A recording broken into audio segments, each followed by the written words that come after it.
welcome to the Self Project podcast. I'm your host, Christy Martin. I'm a transformation and human design guide who is passionate about guiding women to be the most authentic versions of themselves. This podcast is all about self-discovery, self-empowerment, wellness, healing, parenting, mental health, spirituality, you name it, we're going to talk about it.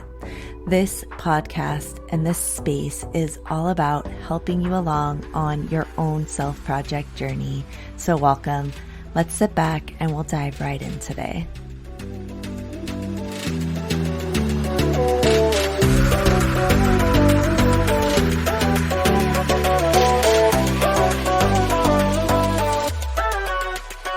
Welcome back to the show today. I am so excited to be able to welcome Emily Oliver, aka Happy Emmy, which I can't wait to hear a little bit more about that. And Emmy is a coach for professional women in their 30s and 40s. So she also is a Reiki master, and I can't wait to hear just more of your story. And I'd really love to just kind of start with Emmy. Again, thank you for being here today. I would love to know where you got the nickname Happy Emmy. I can already kind of see it because people can't see us on camera. Like she's got this, huge smile on her face and just this really great energy about her. So I can only imagine where you got the nickname, but I'd love to hear the story. Yeah. So thank you, first of all, for having me on today. I got the name Happy Emmy from my mentor, actually. So her name is Amy, and mine is Emily. And so we would just kind of make it fun and be like, okay, Happy Emmy and Happy Amy are getting together to discuss positive psychology and do those types of things. Actually, since then, I've kind of dropped the Happy Emmy because as a young coach, people do tend to take me more seriously when I just go with the full, Emily Oliver name. And as a happiness coach, so many people will look at me and say, oh, like you're young and pretty and you've always been happy. Why would I want to, explore happiness with you? And I've actually had to start telling my story. Oh, I've not always been happy, Emmy. So yes, I am totally happy, Emmy. But I wasn't always happy Emmy. And now I am sophisticated Emily of Goals Garden. I absolutely love that. All the facets of Emily. So not just happily Emily, but multifaceted.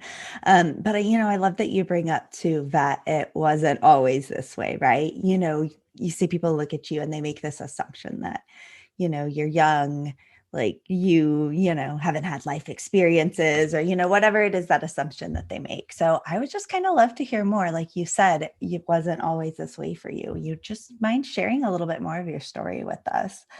Yeah, absolutely. I wouldn't say I was a troubled youth, but I would say that I had a flair for the dramatic. I was a theater kid. All of my friends were guys, and I would listen to emotional music. It was all about the emo, feeling so deep, everything. And then I ended up experiencing a lot of adversity and loss at a very young age. I even was told that there's a term for that, like the Black Widow syndrome. I had lost multiple partners at a very young age, like my high school boyfriend, my college boyfriend. And then when I graduated college, I moved to Philadelphia next to a close friend that I worked with, and he ended up passing away. And both my siblings struggled with addiction and are in recovery and doing great now. But, at a very young age, I had gone through so much, and I discovered positive psychology in college and learned to meditate and, learned that there was actually a science that goes into, what's right with people rather than diagnosing what's wrong with people. And I was so fascinated by it. And I began applying it to my life and meditating and taking every course this professor had to offer. And it was the first time I felt really good in my own body and my own skin. It was the first time I could really look at myself in the mirror and be like, damn girl, you've had a rough go of it. Like, let's give you some love and let's keep going. But then, like so many people do after college, I was like, well, what now? My whole life I had been told what to do. And now I have to make this decision for myself. So I ended up, not following my heart or gut or intuition and going into the corporate world.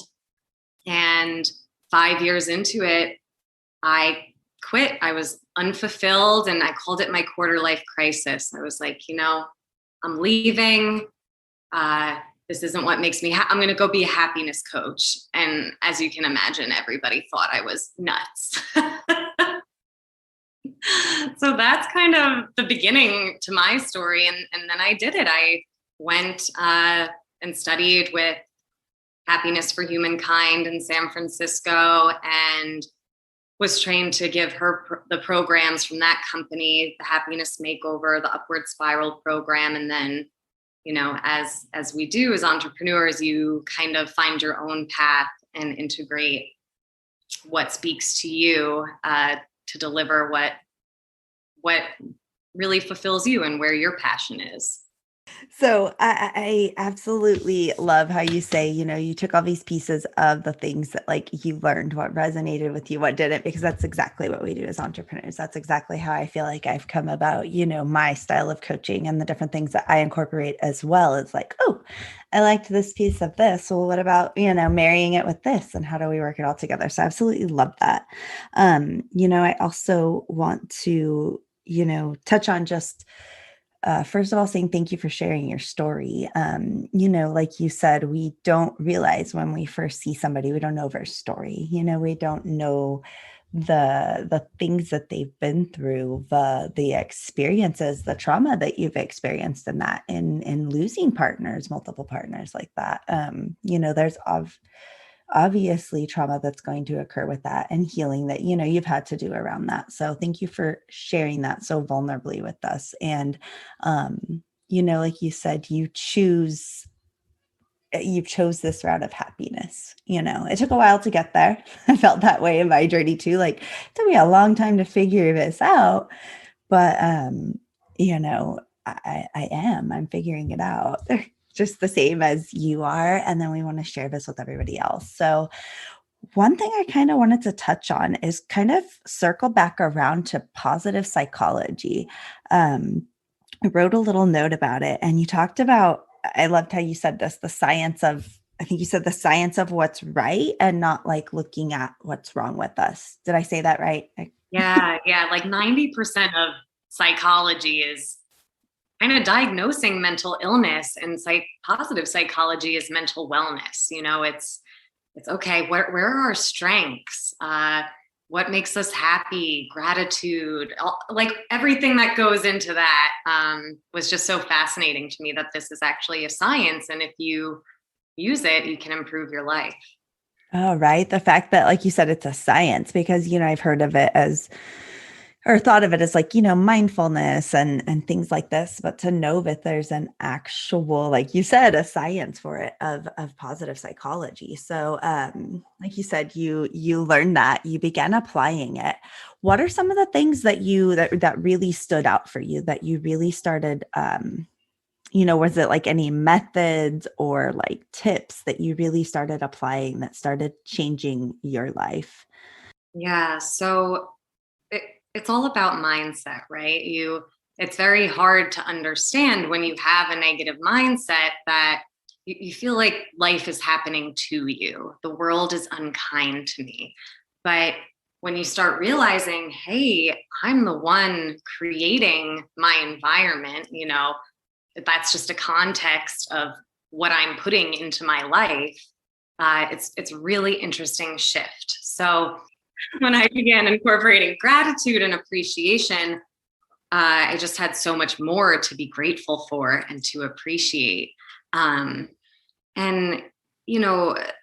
people always try and like work on their weaknesses. If I was better at this, but we have weaknesses and strengths for a reason. Not everybody is supposed to be good at the same things. So when I began saying, hey, actually, my job right now is I'm using all of my weaknesses and white knuckling it like I'm doing okay, but I kind of hate it. And, and then looking at what my strengths were and connectedness and positivity and gathering of information, I was like, I want to do something that comes naturally, that I find flow in, because it's just a better way of living. Life's too short to try and work on your weaknesses rather than really immerse yourself in your strengths.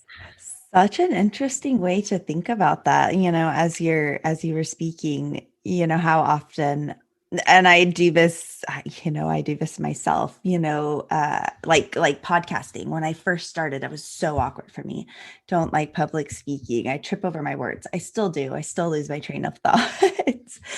But you know, when I first started this, I'm like, okay, this is going to be a way for me again to like work on this weakness, which was a good thing because it is something that I wanted to work on. But then after that, it was kind of like, okay, what's the next thing that I really suck at that I can work on, instead of looking at it like what's something that I'm actually really good at and how can I like build upon that? How can I explore that more?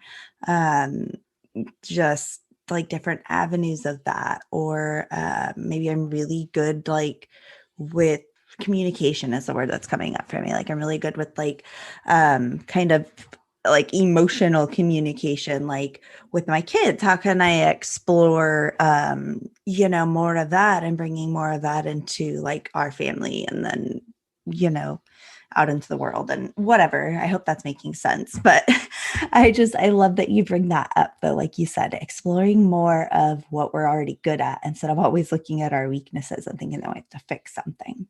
Yeah, if we're actively engaging in our strengths, we are happier. That's just, there's so much research around that. So, you can say, okay, well, what are my strengths? And you can ask other people too. Like the Michigan School of Business does a phenomenal job of having their students reach out to their 10 closest people or 20 closest, friends, family members, coworkers, and ask them, what are my top 3 strengths in your eyes? And can you provide a situation in which you've seen me use them?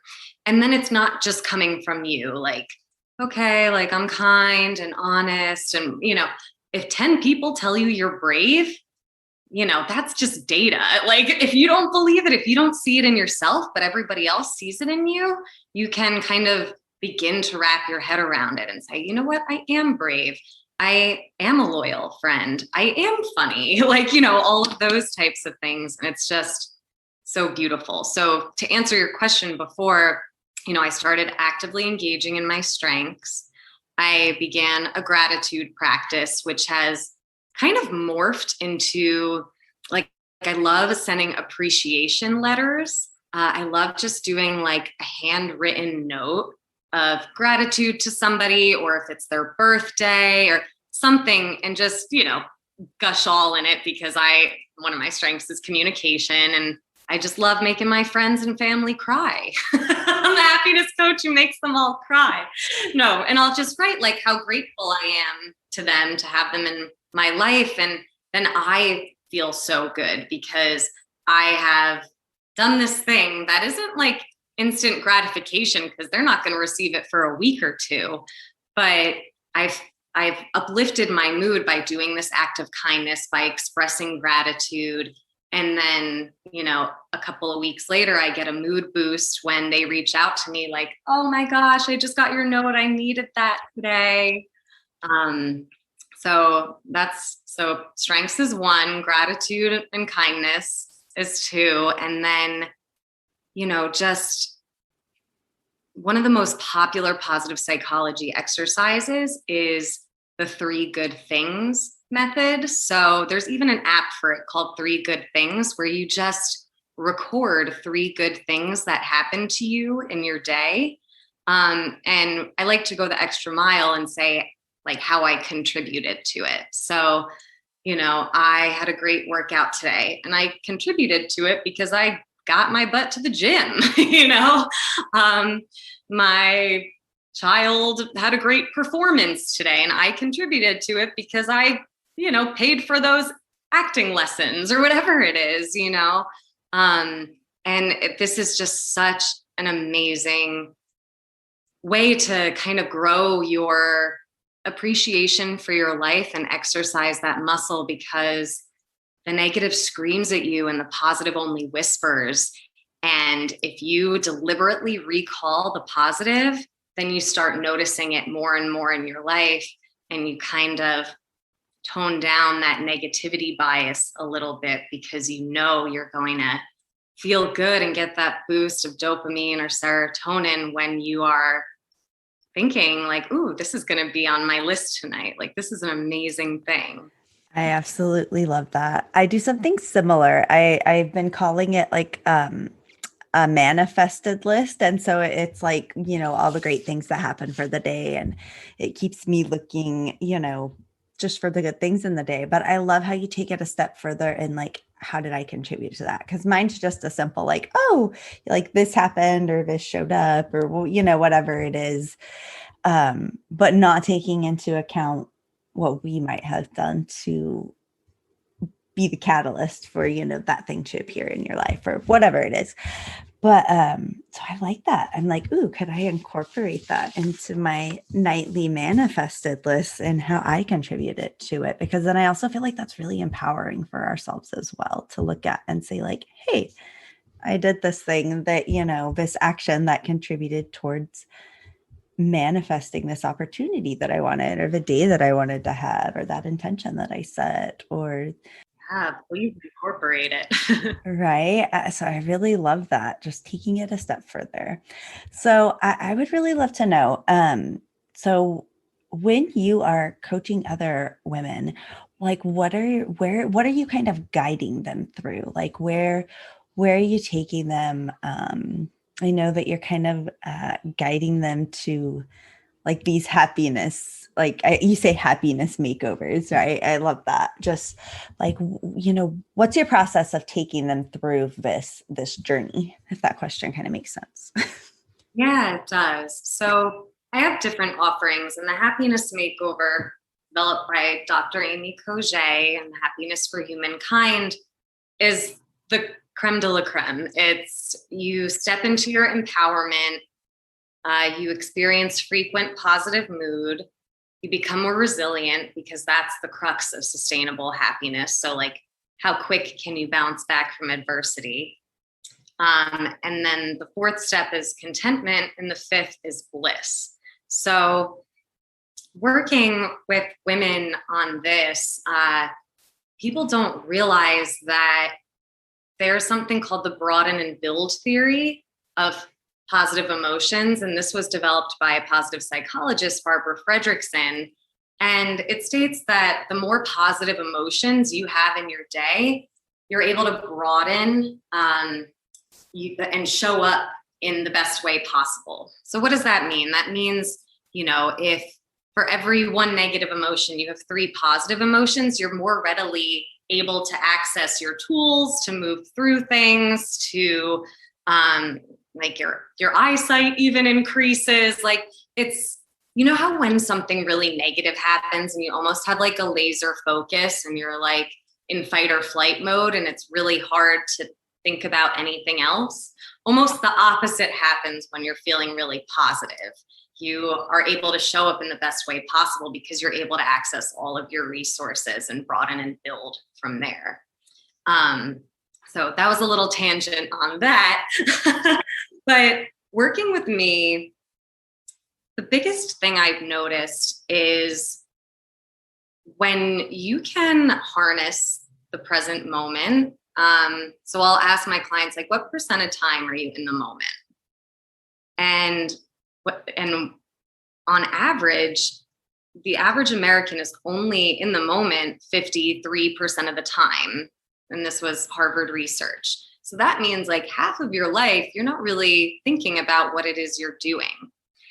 And emotions such as anger and regret and sadness often stem from the past. So if you're thinking about the past, you may experience regret and sadness, or like anger, and feelings such as fear and worry and hopelessness usually occur when you are, thinking about the future and negative about the future. So something as simple as really honing in on your present moment awareness practice can really empower you to not really indulge in those negative emotions as much. Like, obviously they still come up, and, I'm not saying don't ever, if something sad happens, you can be sad, but you do have the power over how much of that you choose, and you can really do your best to be in the present moment. So that's one of the things that people say coming out, that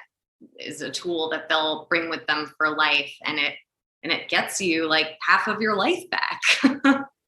That's crazy. I actually am surprised that it's as high as 53%. When you said that, I'm like, wow, I'm actually surprised it's that high because, at least for me, honestly, like before COVID, I've heard a lot of people say this COVID was kind of like that stop in time that people, really got them to kind of take a step back and look at how things were operating in their life. But, for me, it was just a lot of running around, a lot of busyness from here to there, and kids to practice, to school, to like making dinner. And it was just like this blur, it felt like. So,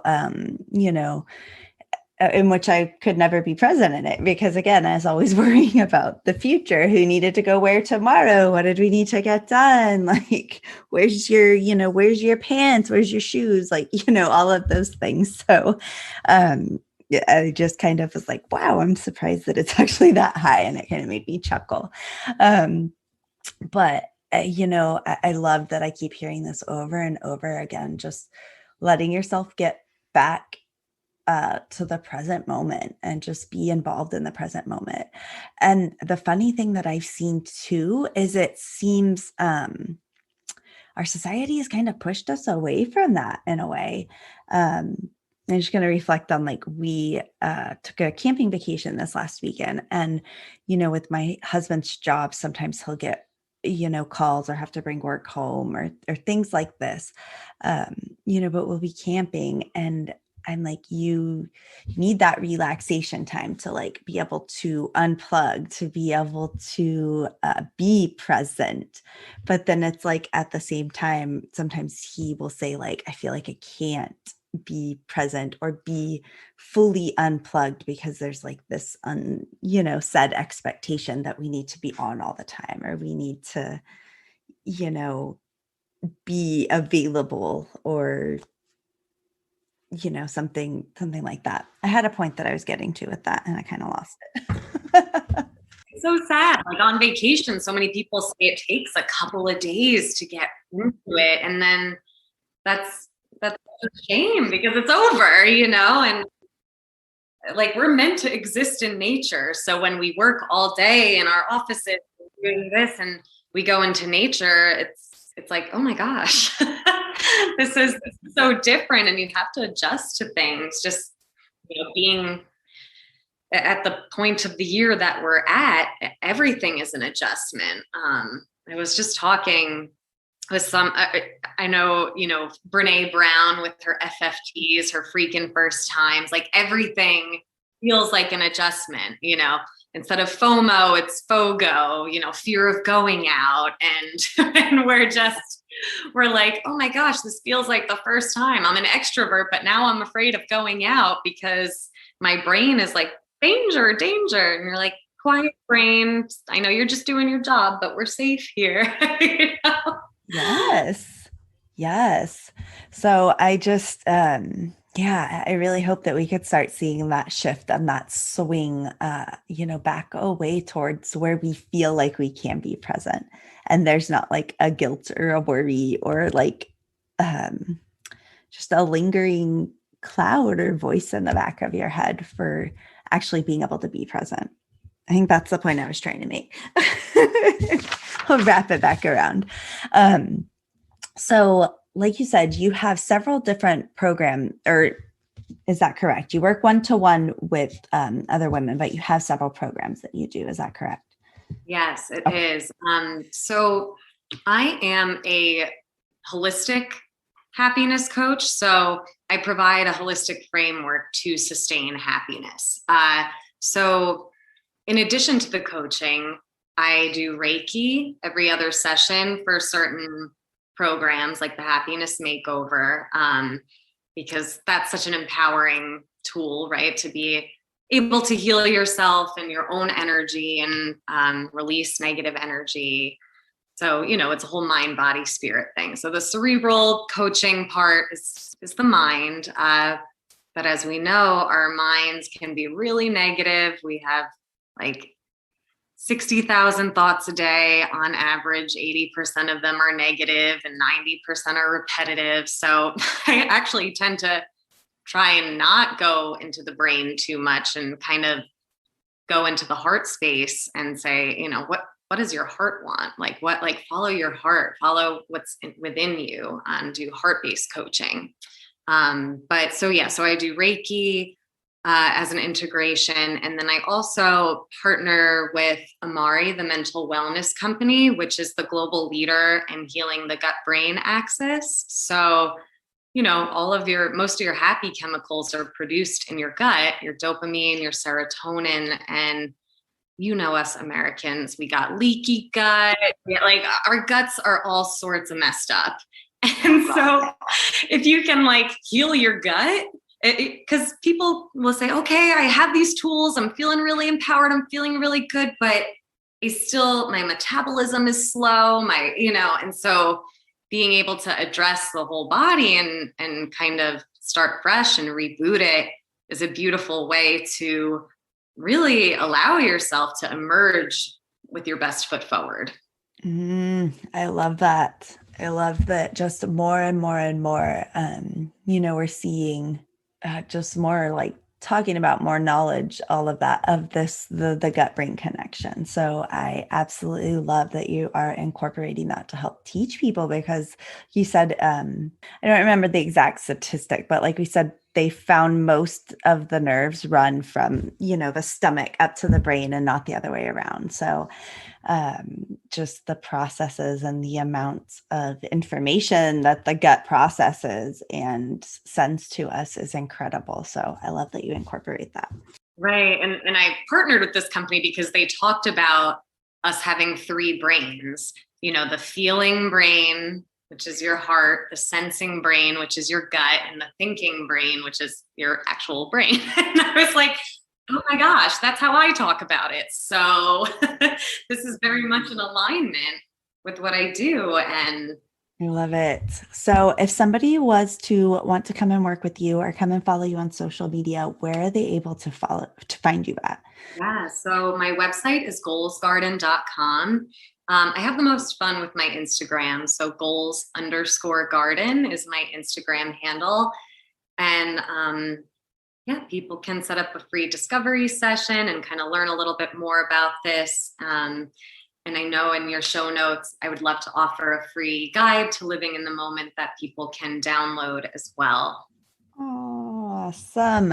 We will link that up in show notes, so you will be able to scroll down and straight away connect with Emily and go and download the free guides. Thank you so much for offering that. I love when we get to have a gift like that from you. So let's keep being here today. So, the law of attraction, give and receive. You'll never go hungry if you are always giving, right? Yes, the law of reciprocity. I would just kind of love as we close out, if you just kind of had any final words or a final message or any final tips for anybody that might be listening to us today.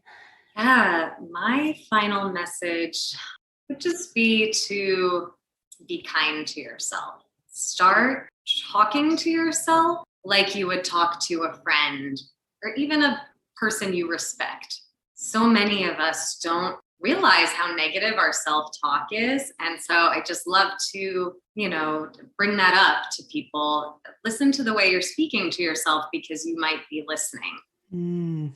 Such an important message. So Emily, I just have to say thank you so much for being here today, for sharing with us. I feel like I know I've taken a page full of notes, so I know that anybody that is listening is just going to be able to take away so much from this episode. So if you are listening, please come and let Emily and I know how you resonated with this episode, your takeaways. We would love to connect with you. And again, Emily, thank you so much for your time today.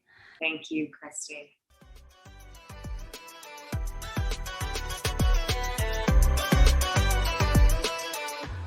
Thank you for joining me today for the Self Project podcast. Come and connect with me over on Instagram at _Christy Martin and let me know what your takeaways were and what you want to hear more of. Make sure you subscribe to the podcast so you don't miss any of these awesome episodes. Leave a review if you love the show, and I will see you next time.